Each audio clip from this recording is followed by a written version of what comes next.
ونعم الوكيل، نعم المولى ونعم النصير. أعوذ بالله السميع العليم من الشيطان الرجيم. بسم الله الرحمن الرحيم. الحمد لله الذي لم يتخذ صاحبة ولا ولدا ولم يكن له ولي من الذل وكبره تكبيرا.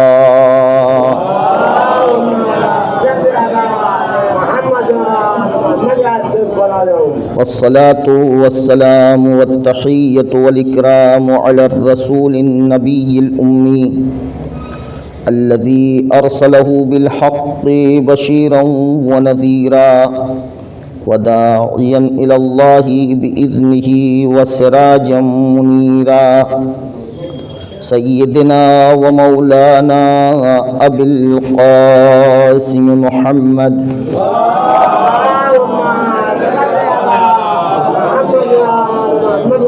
وعلى أهل بيته الطيبين الطاهرين الغر الميامين المعصومين الذين أذهب الله عنهم الرجس وطهرهم تطهيرا.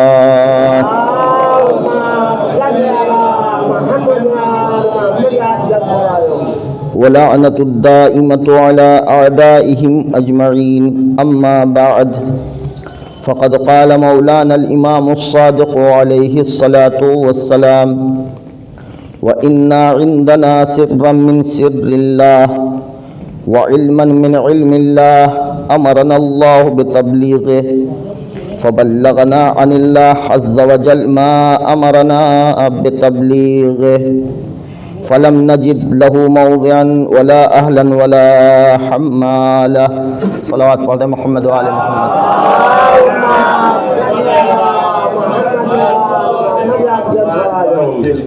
التماس ہے ایک بار سورہ حمد اور 3 بار سورہ توحید کی تلاوت فرما کر مرحومہ مظہر النساء بنت دانش علی اور مرحومہ شبنم رضوی بنت شایخ حسین کی ارواح کو ایصال فرمائیں.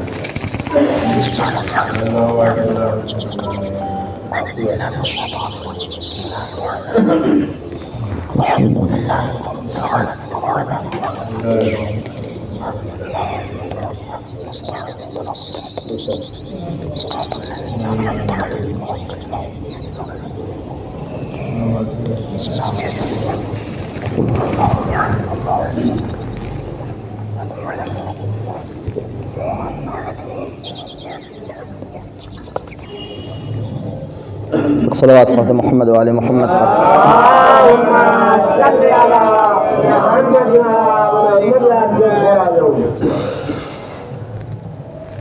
موضوع گفتگو آپ حضرات کے ذہن میں ہے، جیسا کہ مسلسل گفتگو اسی عنوان سے ہو رہی ہے کہ ہمارا اصل، ہمارا حسب و نسب اور ہمارا واقعی خاندان اور ہمارا آسمانی خاندان کیا ہے.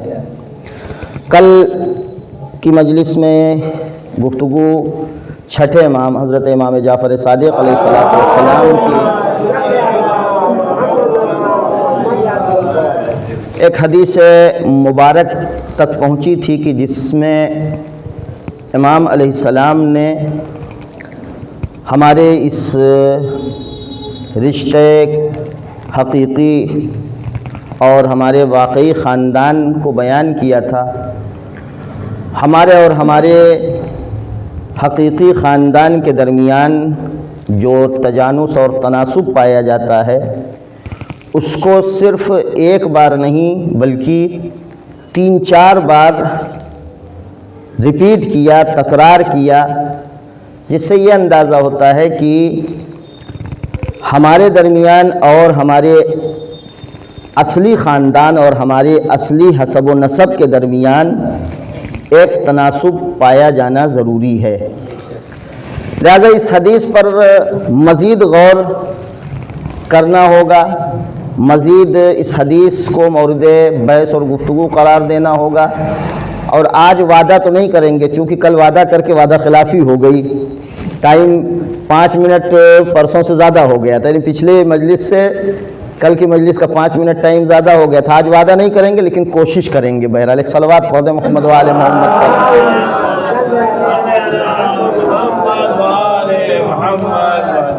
تو گفتگو بار بار اس عنوان پر ہو رہی ہے کہ ہمارے لیے سب سے زیادہ ضروری ہے کہ ہم خود کو پہچانیں اور یہ جانیں کہ ہمارا واقعی رشتہ کیا ہے، ہمارا اصلی خاندان کیا ہے اور ہمارا اصلی حسب و نسب کیا ہے. اس لیے کہ اگر انسان خود کو پہچان لے گا تو دنیا اور آخرت دونوں جہان کی کامیابی انسان کے اسی بات پر منحصر ہے کہ اپنا واقعی خاندان پہچانتا ہے یا نہیں. اگر یہ انسان اپنا اصلی خاندان پہچانتا ہے تو دنیا میں بھی کامیاب ہے، آخرت بھی کامیاب ہے.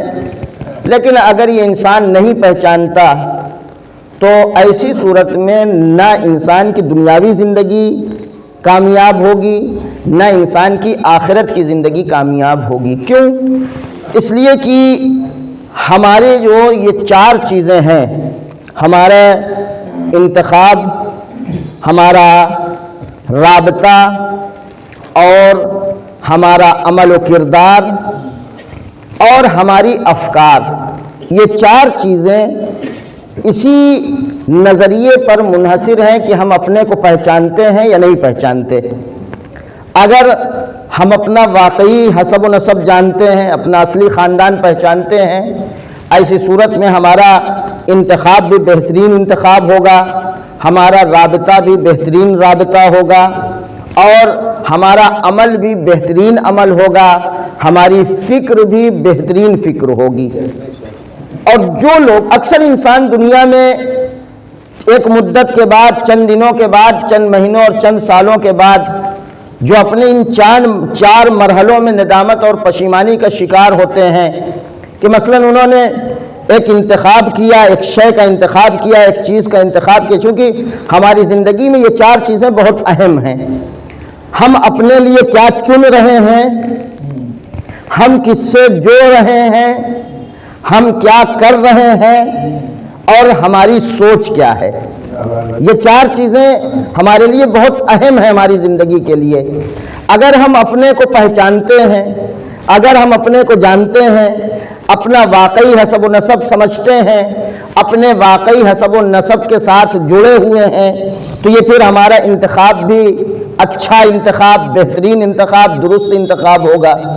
ہمارا رابطہ بھی، ہمارا جوڑنا بھی کسی کے ساتھ، یہ ارتباط بھی بہترین ارتباط ہوگا، ہمارا عمل بھی بہترین عمل ہوگا. اکثر انسان جو اپنی زندگی میں اپنے انتخاب، اپنے ارتباط، اپنے کردار و عمل، اپنی افکار پر پشیمان اور ندامت ہوتے ہیں، اس کی صرف دلیل یہ ہے کہ یہ جب انتخاب کرتے ہیں تو انتخاب کرتے وقت یہ اپنے کو بھول چکے ہوتے ہیں. اپنی قیمت کو سمجھے بغیر، اپنی حقیقت کو سمجھے بغیر، اپنے واقعی رشتے کو جانے بغیر یہ انتخاب کرتے ہیں، ارتباط برقرار کرتے ہیں، عمل کرتے ہیں، سوچتے ہیں. اور جہاں بھی انسان اپنی، چونکہ ظاہر سی بات ہے یہ انسان ندامت کا کہیں نہ کہیں شکار ہوگا، یہ انسان کہیں نہ کہیں پشیمانی کا شکار ہوگا. میں نے شاید یہاں پہ یا کہیں اور یہ جملہ کہا ہے کہ اگر انسان کا انتخاب بہتر نہ ہو، انسان اپنی حقیقت کو پہچانتا نہ ہو، کیونکہ جب ہم اپنی حقیقت نہیں پہچانیں گے تو ہمیں اپنی قیمت کا اندازہ ہوگا ہی نہیں، ہمیں اپنی ویلو معلوم نہیں ہوگی، ہمیں اپنی قیمت اور حقیقت معلوم نہیں ہوگی. نتیجہ کیا ہوگا؟ ہم انتخاب کے وقت صحیح انتخاب نہیں کر پائیں گے. کیونکہ ہماری زندگی میں کئی مرحلے آتے ہیں جہاں پر ہمیں انتخاب کرنا ہوتا ہے، جس میں سے ایک بڑا مرحلہ انتخاب کا کیا ہے؟ انتخاب زوجہ. بشار صاحب جو ہے پہلے آگے پہنچ رہے ہیں. شرافت صاحب ایک صلوات پڑھ دیں محمد و آل محمد پر. دیکھیں، انتخاب اگر ہم اپنی حقیقت سمجھتے ہیں، اپنی واقعیت سمجھتے ہیں، تو ہمارے لیے بیوی کا انتخاب بھی درست ہوگا، ہمارے لیے نوکری کا انتخاب بھی درست ہوگا، ہمارے لیے دوست کا انتخاب بھی صحیح ہوگا، ہمارے لیے تعلیمی انتخاب بھی صحیح ہوگا۔ اگر ہم اپنی قیمت نہیں سمجھتے، اپنی حقیقت نہیں جانتے، اپنی ویلو نہیں سمجھتے، اپنی حیثیت سے غافل ہیں، اپنے آسمانی اور واقعی رشتے سے ناآشنا ہیں، دور ہیں، نتیجہ کیا ہوگا؟ زوجہ کے انتخاب میں بھی غلطی کریں گے، نوکری کے انتخاب میں بھی غلطی کریں گے، دوستوں کے انتخاب میں بھی غلطی کریں گے، تعلیمی راستے کے انتخاب میں بھی غلطی کریں گے۔ وجہ کیا ہے؟ کیونکہ ہم نہیں پہچانتے اپنی حقیقت کو۔ جب ہم اپنی حقیقت نہیں پہچانتے ہیں تو جب حقیقت نہ پہچانے گا انسان، اپنے کو اسی دنیا کے لیول پہ رکھ کے، زمین پہ رکھ کے وزن کرے گا تو اس کا وزن زیادہ سے زیادہ 60 70 90 کلو 80 کلو، اس سے زیادہ اس کا وزن نہیں ہوگا، اس سے زیادہ اس کی ویلو نہیں ہوگی۔ یہ جب انتخاب کرنے کی منزل میں آئے گا، اگر اپنے لیے شریک حیات کا انتخاب کر رہا ہے تو یہ دیکھے گا کہ ہمارے لیے یہ شریک حیات کتنا سازگار ہے دنیاوی اعتبار سے۔ دنیاوی اعتبار سے سازگاری انتخاب کر لے گا، چند دنوں کے بعد پشیمانی آئے گی۔ کیوں؟ اس لیے کہ حدیث میں کھلے لفظوں میں پیغمبر نے فرمایا کہ جو یہاں پر آ کے دنیا کو معیار قرار دیتا ہے وہ دھوکہ کھاتا ہے، اس لیے کہ دنیا کبھی کسی کے پاس رہتی نہیں۔ دنیا کیا ہے؟ دنیا یا خوبصورتی ہے یا مال و دولت ہے۔ اگر انسان اسی کو معیار بنا، وہ قسمت الگ بات ہے، مل جائے کسی کو، لیکن معیار بنا کے، تلاش کر کے، اسی کو معیار بنا کے اگر کوئی انسان تلاش کرتا ہے تو اسی صورت میں اپنے اس انتخاب پر، اپنے اس چناؤ پر کبھی نہ کبھی پشیمان ہوگا۔ اس لیے کہ نہ دولت ہمیشہ رہ جاتی ہے، نہ حسن ہمیشہ رہ جاتا ہے۔ تو یہاں یہ اس طرح کا انتخاب، نوکری کا انتخاب، جب بھی نوکری کا انتخاب کرے گا تو اس سے کوئی سروکار نہیں ہوگا۔ چاہے یہ جو راستہ نوکری کا، جس نوکری کو ہم اختیار کر رہے ہیں، جس پیشے کو ہم اپنا رہے ہیں، یہ خدا کا پسندیدہ پیشہ ہے، خدا کا پسندیدہ راستہ ہے یا خدا کا پسندیدہ راستہ نہیں ہے، وہ یہ دیکھے گا کہ آیا اس میں ہماری دنیا تامین ہو رہی ہے یا نہیں، ہمارے پاس مال و دولت آ رہا ہے یا نہیں، ہمارے پاس کتنی مثلاً جائز رقم آ رہی ہے، کتنی ناجائز رقم آ رہی ہے، اس سے کوئی سروکار اسے نہیں ہوگا اس انتخاب کے وقت، اس لیے کہ اس نے اپنی ویلو نہیں سمجھا ہے، اس نے اپنے کو کل اسی زمین پر رکھ کر وزن کیا ہے، زمین پر تولا ہے، لہذا جب نوکری انتخاب کرنے جائے گا نوکری بھی ایسے ہی انتخاب کرے گا۔ دوستوں کے انتخاب کے وقت تو خلاصہ یہ کہ ہر انتخاب میں انسان ناکام ہوگا۔ تو کل میں نے امام جعفر صادق علیہ السلام کی جس حدیث کا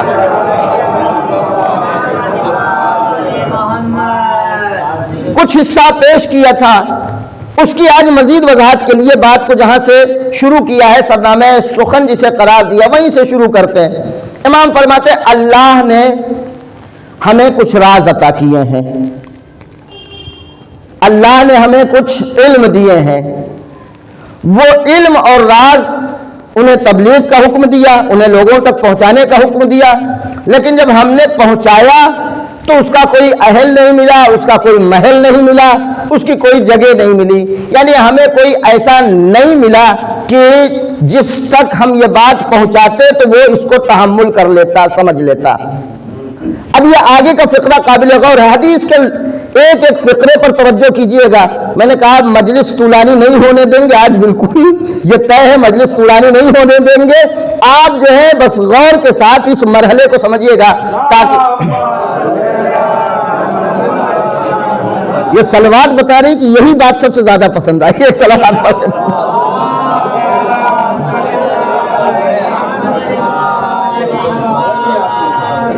تو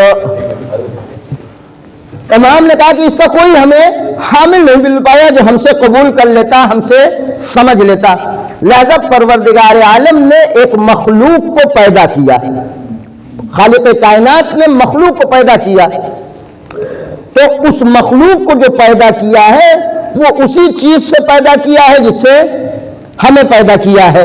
اب یہ پہلا مرحلہ ہے تناسب اور تجانس کا، کہ جس شے سے، جس چیز سے وہ پیدا ہوئے ہیں اسی چیز سے اس مخلوق کو پیدا کیا گیا ہے جس مخلوق تک یہ پیغام پہنچنا ہے. تو پہلے مرحلے میں یہ سوال ہوگا کہ یہ راز کیا ہے, یہ علم کیا ہے کہ جس کو پہنچانے کا حکم دیا گیا, جس کی تبلیغ کا حکم دیا گیا, لیکن جس کا کوئی اہل نہیں تھا, جس کا کوئی محل نہیں تھا, جس کا کوئی مکان نہیں تھا, لہذا اس کے تناسب سے, اس کے تجانس سے پروردگار عالم ایک مخلوق پیدا کر رہا ہے, ایک موجود پیدا کر رہا ہے. تو عزیزان گرامی, اب اس پیغام کو, اگر اس امر کو, اس شے کو ہم سمجھنا چاہیں, اس علم کو, اس راز کو کہ جس کے بارے میں چھٹے امام نے فرمایا کہ اللہ نے ہمیں عطا کیا ہے, راز دیا ہے, وہ راز کیا ہے؟ اس راز کو پیغمبر اکرم صلی اللہ علیہ وآلہ وسلم ایک دوسرے مکان پر, ایک دوسری جگہ پر یہ بیان فرماتے ہیں کہ وہ راز کیا ہے, وہ سر کیا ہے, وہ علم کیا ہے کہ جس کی تبلیغ کا ہمیں حکم دیا گیا. آپ نے فرمایا ما قال نبی وما قلت, نہ کسی نبی نے پیغام پہنچایا ہے اہم اس سے جو آگے پیغام آ رہا ہے, اور نہیں میں نے اس سے اہم کوئی پیغام پہنچایا ہے. وہ کیا ہے؟ ما قال نبی, نہ کسی نبی نے یہ پیغام پہنچایا ہے, نہ میں نے پیغام پہنچایا مثل لا الہ الا اللہ. لا الہ الا اللہ وہ واحد پیغام ہے, وہ واحد راز ہے کہ اس سے بہتر, اس سے بالا تر, اس سے افضل پیغام نہ کسی نبی نے پہنچایا ہے, نہ میں نے پہنچایا ہے. اب ہم اور آپ تو دیکھتے ہیں لا الہ الا اللہ چھوٹا سا ایک کلمہ ہے, ایک چھوٹا سا جملہ ہے جس کا لا الہ الا اللہ, لیکن حقیقت یہ ہے کہ انسان کے لیے سب کچھ اسی ایک کلمے کے اندر رکھا گیا ہے, اسی ایک جملے کے اندر. لا الہ الا اللہ, اس سے بالا تر کوئی کلمہ نہیں ہے, اس سے افضل کوئی کلمہ نہیں ہے. یہی وہ راز ہے جس کی تبلیغ کا حکم دیا جا رہا ہے, یہی وہ سر ہے, یہی وہ علم ہے کہ جس کو پہنچانے کا حکم دیا جا رہا ہے. کیا لا الہ الا اللہ, لا الہ الا اللہ سے بالا تر کوئی کلمہ ہی نہیں ہے. اسی میں انسان کی سعادت وابستہ ہے, اسی سے انسان کی کامیابی وابستہ ہے, دین کی, دنیا کی بھی کامیابی وابستہ ہے, آخرت بھی کامیابی وابستہ ہے. کیوں؟ لا الہ الا اللہ میں آخر راز کیا ہے؟ یہ یاد رکھیے گا, ہم اور آپ کبھی کبھی جو ہمارے درمیان ایک رائج غلطی ہو جاتی ہے, اور وہ رائج غلطی عام ہو جاتی ہے, ہم متوجہ نہیں ہوتے ہیں, ان غلطیوں کا شکار ہوتے رہتے ہیں, وہاں ہمارا نقصان بہت بڑا ہوتا ہے. لیکن لا الہ الا اللہ میں لفظ اللہ استعمال ہوا ہے. اس لفظ کا آپ توجہ کیجئے گا, لفظ اللہ اس ذات کے لیے اس سے بہتر کلمہ ہی نہیں ہے اللہ سے. اب ہم نے اللہ کو ہٹا کے مثلاً کیا رکھ دیا ہے؟ کبھی خدا کہہ دیتے ہیں, کبھی گاڈ کہہ دیتے ہیں, کبھی کچھ بھی. لیکن یہ یاد رکھیے گا جتنے بھی الفاظ استعمال کیے جاتے ہیں, چاہے خدا استعمال کیا جائے اردو میں, فارسی میں, چاہے گاڈ استعمال کیا جائے, لیکن جو معنی اور جو مفہوم لفظ اللہ میں پایا جاتا ہے, اس لفظ اللہ کے علاوہ وہ معنی اور مفہوم کسی دوسرے لفظ میں پیدا ہی نہیں ہو سکتا ہے, دوسرے کسی کلمے میں پیدا ہی نہیں ہو سکتا ہے. اس کی مزید وضاحت ابھی آگے کروں گا کہ لفظ اللہ کی حقیقت کیا ہے. اللہ, اور اسی لیے جب قرآن مجید کا آغاز ہو رہا بسم اللہ, لفظ اللہ استعمال ہوا, اور کوئی لفظ استعمال نہیں ہوا ہے, لفظ اللہ استعمال کیا جا رہا ہے. قرآن مجید میں لفظ اللہ بے شمار لا تعداد استعمال ہوا ہے. اب اس سے بہتر پیغام کسی کے پاس نہیں, اس سے بہتر راز کوئی نہیں. اسی راز کو پہنچانے کے لیے انبیاء مامور, اسی راز کو پہنچانے کے لیے ائمہ مامور. تو عزیزان گرامی, آخر اس راز میں کون سا کمال, اس راز میں کون, اس جملے میں, اس لفظ میں, اس کلمے میں کون سا راز تھا, کون سا کمال تھا کہ جس کی وجہ سے اس کا کوئی متحمل ہو ہی نہیں سکا. کوئی اسے دریافت کرنے کے لیے، کوئی اسے تحمل کرنے کے لیے، کیونکہ امام نے فرمایا ہمیں تبلیغ کا حکم دیا گیا لیکن فلم نجد لہو اہلا، کوئی اہل نہیں ملا۔ لہذا اللہ نے پیدا کیا اقوام کو، قوم کو پیدا کیا کہ جن کو اسی چیز سے بنایا، جن کی جان کو، جن کی روح کو، جسم کو نہیں، جسم کے سلسلے میں کل میں وضاحت کر چکا ہوں کہ ہمارا جسم جو ہے اس سے پیدا نہیں ہوا ہے، ہماری روح، ہماری اصلیت، ہماری جان اس شے سے ہے جس سے وہ پیدا ہوئے ہیں۔ لہذا یہ سنخیت جو ہے یہ ضروری ہے، یہ تجانس بہت ضروری ہے، یہ تناسب بہت زیادہ ضروری ہے۔ کیوں؟ اس لیے کیوں کوئی دوسری مخلوق اس کو قبول ہی نہیں کر سکی، کوئی دوسری موجود اس کو تحمل کیوں نہیں کر سکی؟ اس کے لیے پروردگار کو ایک قوم پیدا کرنا پڑا، ایسے لوگوں کو پیدا کرنا پڑا کہ جو تحمل کر سکیں۔ لیکن یاد رکھیے گا خالق کائنات نے تمام انسانوں کو عاشق پیدا کیا ہے۔ جوان زیادہ خوش نہ ہو جائیں، یہاں پہ عاشق میں نے کہا تمام انسانوں کو خالق کائنات نے عاشق بنایا، عاشق۔ اور عشق کہاں ہوتا ہے؟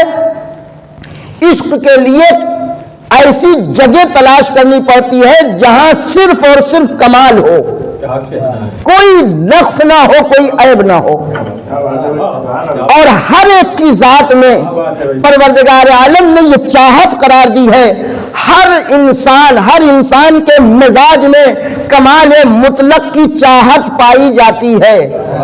ہر انسان لامتناہی کمال ہر انسان کے وجود میں پایا جاتا ہے، اس سے کم پر وہ راضی ہو ہی نہیں سکتا ہے۔ اس لیے کہ پروردگار عالم جب ہمیں اور آپ کو عاشق بنا کر پیدا کر رہا ہے تو یہ عاشق ہم کس چیز کے ہیں؟ عاشق ہے کمال مطلق کے۔ ہم ایسے کمال کی تلاش میں ہیں جس کمال میں محدودیت نہ پائی جاتی ہو، ایسے کمال کی جستجو ہے جس میں کوئی حد نہ پائی جاتی ہو، جو لامتناہی ہو، جو غیر متناہی ہو، ایسا کمال چاہیے۔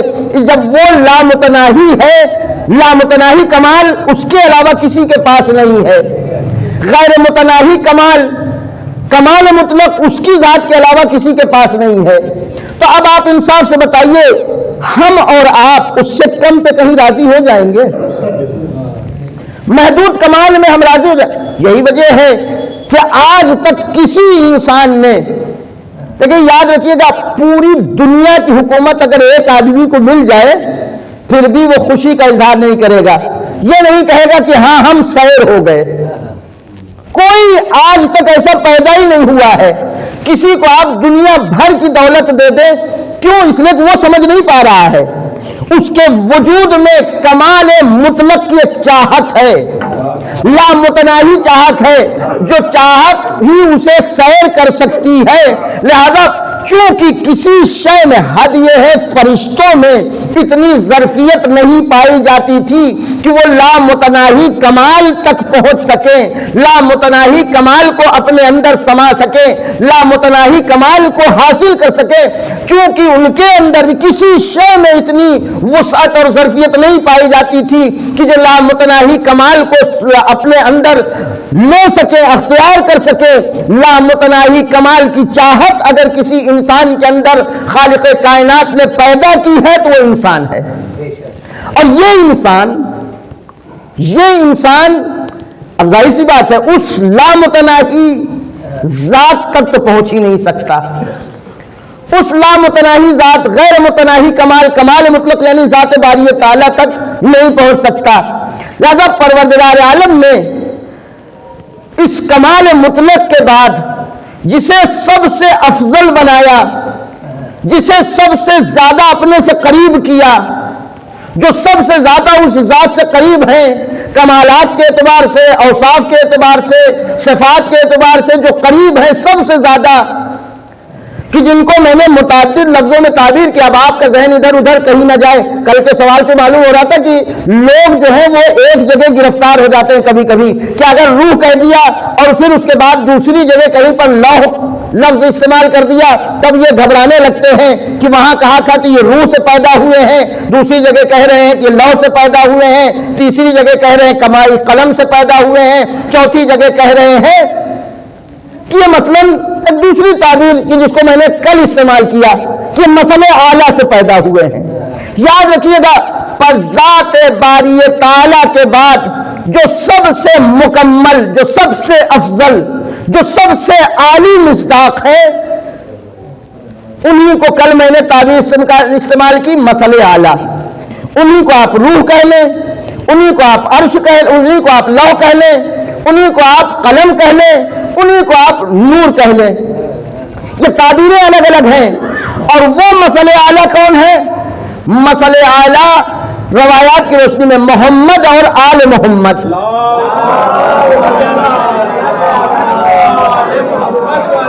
چونکہ کمالات میں، اوصاف میں ان سے بالا تر، ان سے نزدیک تر، ان سے قریب تر کوئی مخلوق پروردگار عالم نے خلق ہی نہیں کی ہے. اور جب انہیں پیدا کیا تو اب ہمارے وجود کو ان سے جوڑ دیا.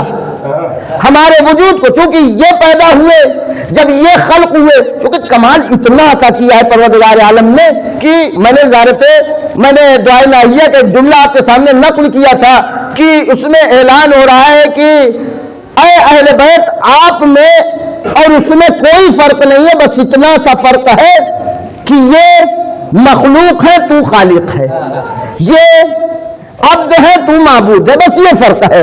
تو اتنے زیادہ قریب ہے اس سے. اب ان سے جب ہمیں پیدا کیا، ان سے جب ہمیں پیدا کیا، ہم انسانوں کو پیدا کیا، تو اب ہمارے اندر اگر ہم اپنے وجود کے اس کمال کو بیدار نہ کر سکے تو نتیجہ کیا ہوگا؟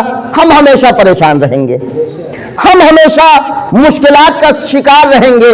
لہذا ہمارے اندر پروردگار عالم نے وہی جان رکھا ہے، وہی نور قرار دیا ہے، وہی لوح قرار دیا ہے، وہی قلم قرار دیا ہے، وہی مسئلے اعلیٰ کا سلسلہ ہے ہمارے اندر کہ جس کے ذریعے سے ہم لامتناہی غیر محدود کمال تک پہنچ سکتے ہیں، لامحدود کمال سے جو سکتے ہیں. چونکہ ہم اپنے اس وجود کی گہرائی کو، اپنے اس وجود کی نعمت کو پہچانتے نہیں ہیں، لہذا اس سے جوڑنے میں ہمیں دقت ہوتی ہے. کل میں نے مثال دی تھی کہ اگر تناسب نہ ہو تو پھر مشکل یہ ہوتی ہے کہ ارتباط برقرار نہیں ہو پاتا، رابطہ برقرار نہیں ہو پاتا. میں نے کل، جو لوگ نہیں تو وہ مثال سن لیں، میں نے کل مثال دیا تھا کہ ٹی وی کے ریموٹ سے اے سی کو نہیں چلایا جا سکتا، اے سی کے ریموٹ سے ٹی وی کو نہیں چلایا جا سکتا. کیوں؟ اس لیے کہ دونوں میں تناسب نہیں ہے. جب تناسب نہیں ہے تو دونوں ایک دوسرے سے کام نہیں کریں گے. ہمارے لیے سب سے بڑی مشکل یہ ہے، ہمارے وجود میں ایک مشکل جو پیدا ہوگی، لیکن پروردگار عالم نے ہمارے وجود میں، ہر ایک کے وجود میں، کوئی بھی انسان یہ نہیں کہہ سکتا کہ ہمارے وجود میں پروردگار عالم نے وہ روح نہیں قرار دی ہے. ہمارے وجود میں پروردگار عالم نے اس مسئلے اعلیٰ کو قرار نہیں دیا ہے.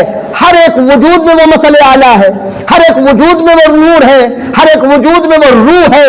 بس مشکل یہ ہے کہ جس نے بھی اپنے اس روح کو ایکٹیویٹ کر لیا ہے، جس نے اپنی اس روح کو بیدار کر لیا ہے، جس نے اصل کے ساتھ اپنے رشتے کو جوڑ لیا ہے، اصل سے اپنے کو قریب کر لیا ہے، وہ اس پیغام کو، اس میسج کو سمجھ لیتا ہے، دریافت کر لیتا ہے. جس نے نہیں جوڑا ہے وہ اس میسج کو، اس پیغام کو نہیں لے پاتا. اے صلوات پڑھ دے محمد و آل محمد.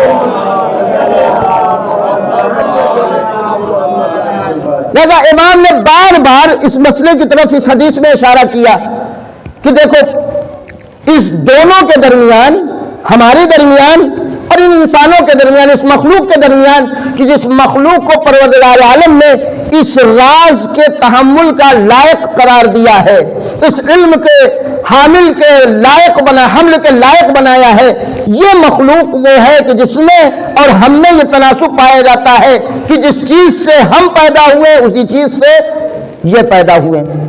ایک صلوات پڑھ دیں محمد و آل محمد پر. یہ پہلا مرحلہ ہے جہاں پہ امام ارشاد فرما رہے ہیں اس تناسب کے مسئلے کو. خلقوا من طینۃ خلق محمد و آلہ علیہم الصلاۃ والسلام. اس کے بعد دوسری منزل اسی حدیث میں ہے، وَمِن نُورٍ خَلَقَ اللَّهُ مِنْهُ مُحَمَّدًا وَذُرِّيَّتَهُ. پہلی جگہ کہا اسی طینت سے، دوسری جگہ کہا جانتے ہو تناسب کیوں پایا جاتا ہے؟ تناسب اس لیے پایا جاتا ہے کہ اسی نور سے، جس نور سے محمد اور ان کی ذریت کو بنایا ہے، اسی نور سے انہیں بھی پیدا کیا ہے۔ تیسری جگہ کہا صنعہم بفضل رحمتہ، انہیں بنایا ہے، ان لوگوں کو کہ جن کو اس نے اس راز کے حمل کے لائق بنایا ہے، اس راز کو سمجھنے کے لائق بنایا ہے، اس راز کو درک کرنے کے لائق بنایا ہے۔ صنعہم بفضل رحمت، پروردگار عالم نے اپنی فضل رحمت سے، اپنے رحمت کے فضل سے انہیں بنایا ہے۔ التی صنع منہا محمد و آل محمد، کہ جس فضل رحمت سے اس نے محمد اور آل محمد کو پیدا کیا تھا۔ یہ تین مقامات کہ جہاں پر امام اس بات کی طرف اشارہ کرتے ہیں کہ دیکھو تمہارے اور تمہارے درمیان اور ہمارے درمیان اس تناسب کا ہونا ضروری ہے، اس لیے کہ تناسب اگر نہ ہوگا تو جو پیغام ہم پہنچانا چاہتے ہیں وہ پیغام تم دریافت نہیں کر سکتے، تم کیچ نہیں کر سکتے ہو، تم ریسیو نہیں کر سکتے ہو۔ اس لیے کہ اس حدیث کے اعتبار سے اگر آپ غور کریں تو یہاں تین چیزیں ہیں، ایک میسج ہے، دوسرے میسنجر ہے، تیسرا میسج ریسیور ہے۔ میسنجر اور میسج ریسیور میں اگر تناسب نہ ہوا، اگر تجانس نہ ہوا، نتیجہ کیا ہوگا؟ کوئی سوال ہی نہیں ہے کہ یہ میسج پہنچ پائے۔ لہذا جس نے جتنا خود کو گرا دیا، جتنا اپنے اصلی رشتے سے جو دور ہو گیا، وہ اتنا زیادہ اس دنیا میں پریشان ہو رہا ہے، اس دنیا میں بے چینی کا شکار ہے، اس دنیا میں پریشان حال ہے۔ کیوں؟ اس لیے کہ یہ انسان اپنے کو اصلی رشتے سے دور کر چکا ہے۔ اس کے لیے چھوٹی سے چھوٹی چیزیں اس کو پریشان کرنے کا باعث بن سکتی ہیں۔ آج اگر ہمارے درمیان اختلاف پایا جاتا ہے، آج ہمارے درمیان اگر نزاع ہے، لڑائی اور جھگڑا پایا جاتا ہے، آج ہم چھوٹی چھوٹی چیزوں پہ اگر پریشان ہو جاتے ہیں تو وجہ یہ ہے کہ ہم خود کو پہچانتے نہیں، ہم اپنی اصلی رشتے کو جانتے نہیں، ہم اپنی قیمت سمجھتے نہیں، لہذا پریشان ہو جاتے ہیں۔ اور یاد رکھیے گا، اگر کوئی انسان اپنی حقیقت کو پہچانتا ہو، اپنے کو، اپنے وجود کو اپنے حقیقی خاندان سے نزدیک رکھے ہوئے ہو۔ اچھا، یہ اختلاف صرف عوام میں منحصر نہیں ہے، یہ بات میں بالکل کھلے لفظوں میں کہہ دوں، یہ اختلاف عوام تک محدود نہیں ہے۔ اگر عالم بھی، اگر مولانا بھی اپنے وجود کی حقیقت کو نہ سمجھتے ہوں، اگر اپنی قیمت نہ سمجھتے ہوں، تو وہی حال کہ جو ایک عام انسان کا ہوتا ہے کہ اس لیے کہ وہ انسان نہیں پہچانتا ہے، لہذا کہیں پہ اگر مسئلہ یہ ہوتا ہے کہ یہ سمجھتا ہے کہ ہمارا حق مارا گیا، ہمارا نقصان ہو رہا ہے۔ کیوں نقصان سمجھ رہا ہے؟ اس لیے کہ اس نے اپنی حقیقت کو نہیں سمجھا ہے، یہ اپنے کو خاندان سے، اپنے اصلی خاندان سے دور کر چکا ہے۔ لہذا مثلاً اگر کوئی ایک فٹ اس کی زمین تھوڑا سا لے رہا ہے اس کی نظر میں، تو یہ سمجھتا ہے ہمارا بہت بڑا نقصان ہو گیا، یہ سمجھتا ہے ہمارا بہت زیادہ نقصان ہو گیا۔ لیکن اگر کوئی انسان اپنے اصلی خاندان سے قریب ہو، اپنے واقعی حسب و نسب سے نزدیک ہو، تو ایک فٹ کی زمین کیا ہے؟ ایک بیگھا زمین بھی چلی جاتی تو اسے نقصان سمجھ میں نہیں آتا، اس لیے کہ اس نے اپنی قیمت دنیا کے مال سے کبھی تولا ہی نہیں تھا، اس نے اپنے کو کبھی دنیا کے ساتھ جوڑا ہی نہیں تھا۔ اب علماء کا کیا حال ہے؟ عوام پریشان اپنی زمین جائیداد میں، علماء پریشان ہوتے ہیں مسجد، محراب، منبر میں۔ واقعیت یہی ہے۔ پریشانی کیوں ہے؟ کہیں منبر چھن جاتا ہے تو واہ ویلا، مصلی چھن گیا تو واہ ویلا، مسجد چھن گئی تو واہ ویلا۔ یہ ساری پریشانیاں اس بات کی دلیل ہے، چاہے جو گروہ ہو، چاہے جو گروپ ہو، عوام میں سے ہو، خواص میں سے ہو، یہ تھوڑی تھوڑی باتوں میں پریشان ہو جانا اس بات کی دلیل ہے کہ یہ اپنے کو اس اصلی خاندان سے دور کر چکا ہے کہ جس کے ساتھ پروردگار عالم نے اسے جوڑا تھا. ایک صلوات پڑھ دے محمد و آل محمد.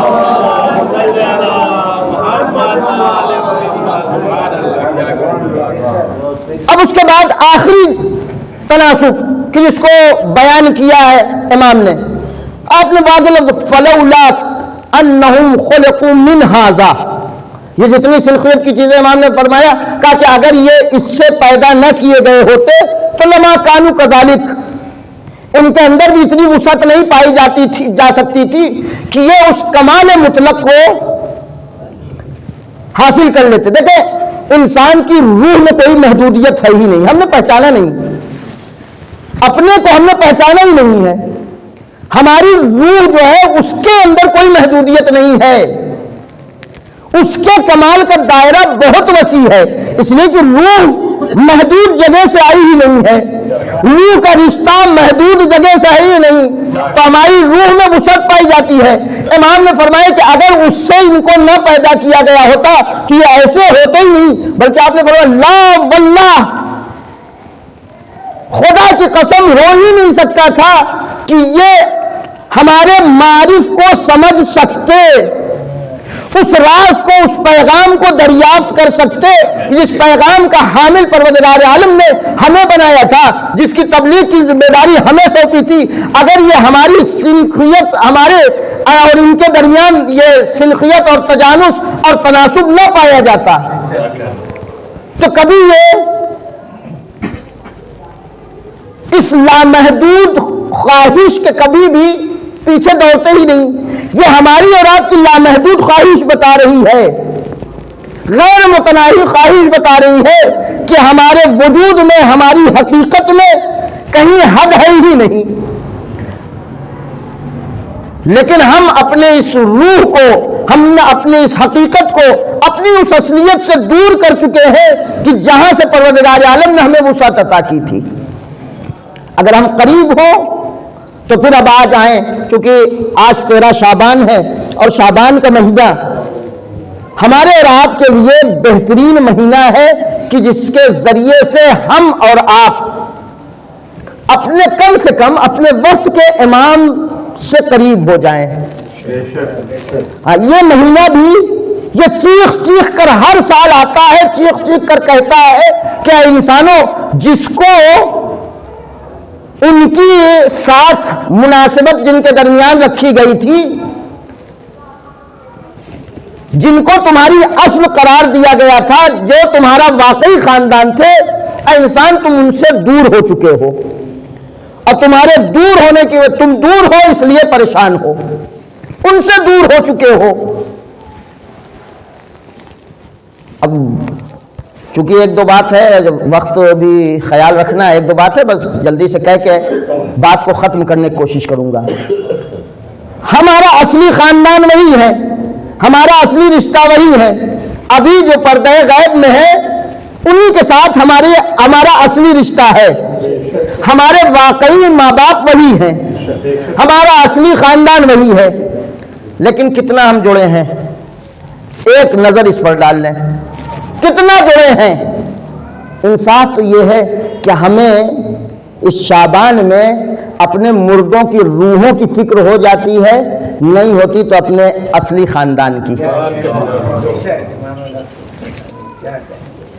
اصلی خاندان کی ہمیں کوئی فکر نہیں ہوتی ہے، اپنے مردوں کی روحوں کی اس قدر فکر ہو جاتی ہے کہ سب نہیں معلوم کس روایت کے حساب سے، کس معیار کے اعتبار سے 13 کو عرفہ کرتے ہیں تاکہ روحیں تنہا نہ بھٹکیں. اور ہمارا امام کب سے تنہا ہے، کسی کو احساس ہے؟ وہ ان کی غربت کا کبھی اندازہ ہوا ہمیں؟ اپنی روحوں کی اتنی فکر ہے، خیالی چیز ہم نے بنا رکھا ہے، ہماری روح اکیلے نہ ہو. ہم کو ان کے اکیلے ہونے کی فکر ہے، اپنے امام کے اکیلے ہونے کی فکر نہیں ہے. جناب یوسف اور جناب یعقوب کی داستان ہر ایک نے سنا ہوگا. جناب یعقوب جانتے تھے ہمارا بچہ زندہ ہے، یوسف زندہ ہے. یوسف عزیز مصر ہو چکے ہیں، لیکن گریا ان کا رکا نہیں، روتے رہے، تڑپتے رہے، جان رہے ہیں یہ پریشان نہیں ہیں، یوسف بڑے آرام سے ہیں، بڑے سکون سے ہیں، لیکن کبھی ایک بار ہم نے اپنی زندگی میں پلٹ کر یہ سوچا کہ یوسف زہرا کہاں ہے، کس جگہ ہے؟ اب رضوا او غیرہا ام ذی طوا، وادی رضوا میں ہے کہ وادی طوا میں ہے، کس عالم میں ہے، کس مشکل میں ہے؟ کبھی سوچا ہم نے؟ یوسف اگر یعقوب اپنے یوسف کے لیے اس قدر گریا کر سکتے ہیں تو ہم یوسف زہرا کے لیے کیا اپنی آنکھوں کو نم نہیں کر سکتے ہیں؟ اتنا ہم غفلت کا شکار ہو گئے ہیں۔ تنہائی سمجھے کہ امام کی تنہائی کا اندازہ لگانا ہو تو یہ جملہ آپ کبھی غور کیجئے گا، امام حسین سے زیادہ غریب ہیں ہمارے وقت کے امام۔ کیوں پتہ ہے؟ امام حسین کے پاس کم سے کم عباس تھے، امام حسین کے پاس علی اکبر تھے، امام حسین کے پاس حبیب تھے۔ آج ہمارے وقت کے امام کو اپنے لیے عباس کی ضرورت ہے، اپنے لیے اکبر کی ضرورت ہے، اپنے لیے امام کو، ہمارے وقت کے امام کو یہ چاہتے ہیں، یہ خواہش ہے ان کی، وہ ہمارے درمیان اپنا عباس بھی تلاش کرتے ہیں، ہمارے درمیان اپنا علی اکبر بھی تلاش کرتے ہیں، لیکن ہم جو ان کے ساتھ خاندانی ارتباط رکھتے ہیں، جو ان کے ساتھ تناسب رکھتے ہیں، ہم کتنے غافل بیٹھے ہوئے ہیں، ہم کتنے دور ہیں ان سے۔ ہم ملاقات کے لیے اگر پریشان بھی ہوتے ہیں، کبھی ملاقات کی فکر بھی ہوتی ہے، تو ہم یہ ایک طریقہ ڈھونڈنا چاہتے ہیں کہ کس طرح سے امام تک پہنچ جائیں، ہم کون سا چلہ کشی کریں، کون سا عمل کریں کہ ہم اپنے امام سے مل لیں۔ کوئی عمل نہیں کرنا۔ یہ داستان ہمارے رات کے لیے عبرتناک ہے کہ اگر ہم ان سے نزدیک ہو جائیں، اس خاندان سے جڑ جائیں، اس سے قریب ہو جائیں، تو کوئی پریشانی نہیں ملاقات میں۔ یہ دور ہونے کی وجہ سے ہم پریشان ہیں، ملاقات نہیں ہوتی۔ لہذا کسی کو ایک خیال پیدا ہوا ہم عمل کریں، چلہ کشی کریں اور چلہ کشی سے امام سے ملاقات کر سکیں۔ 26ویں یا 27ویں دن ان کو یہ پیغام ملا کہ دیکھو 10 بجے صبح تم فلاں بازار میں پہنچ جانا۔ وہ پریشان تھے امام سے ملنے کے لیے، فلاں بازار میں فلاں دکان کے پاس جا کے بیٹھ جانا۔ امام سے ملاقات کے لیے پریشان تھے، 9 بجے پہنچ گئے، بیٹھے ہیں 9 بجے سے۔ اب 10 بجنے کے قریب ہوا، تب یہ بازار میں بیٹھے ہوئے ادھر ادھر دکانوں پہ نظر ڈال رہے تھے، دیکھا ایک عورت آئی، ایک تانبے کا پتیلا لیے ہوئے ہے، اور چونکہ وہ ٹھٹیری بازار، برتنوں کی بازار تھی، وہ وہاں پر اپنا یہ تانبے کا پتیلا بیچنا چاہ رہی تھی۔ جس دکان کے پاس جائے وہ دکان والے کہیں کہ مادر گرامی اس کی قیمت 4 قران سے زیادہ ہے ہی نہیں، 4 قران 2 شاہی، وہ وہاں کی ایران کی کرنسی تھی پرانے زمانے کی، 4 قران اور 2 شاہی سے زیادہ اس کی قیمت نہیں ہے۔ جس دکان پہ گئی ان لوگوں نے یہی قیمت بتایا، اور جس دکان کے پاس یہ بیٹھا ہوا تھا وہی آخر کار گھومتے گھومتے وہاں پہنچی۔ جب اس دکاندار نے دیکھا اس بڑھیا کے ہاتھ یہ برتن، اس بڑھیا نے کہا کہ ہم اسے بیچنے کے لیے آئے ہیں، تو پہلے تو یہ کہتے ہیں مادر گرامی آپ اسے بیچنا کیوں چاہتی ہیں؟ یہ برتن بالکل صحیح سالم ہے، پرانا بھی نہیں ہے، بالکل ٹوٹا پھوٹا بھی نہیں ہے، آپ اس کو بیچنا کیوں چاہتی ہیں؟ تو انہوں نے کہا کہ ہماری مجبوری ہے، کچھ ہمارا لڑکا بیمار ہے، ڈاکٹر کے ہاں گئے تھے، ڈاکٹر نے پرچہ لکھا، پرچہ لے کے ہم دوا لینے گئے تو 8 قران ہو رہے ہیں دوا کے، تو میرے پاس کچھ نہیں تھا، میں نے سوچا اس برتن کو بیچ کر میں اپنے بیٹے کے لیے دوا خرید لوں، لیکن کوئی 2 قران 4 قران سے زیادہ دے ہی نہیں رہا ہے۔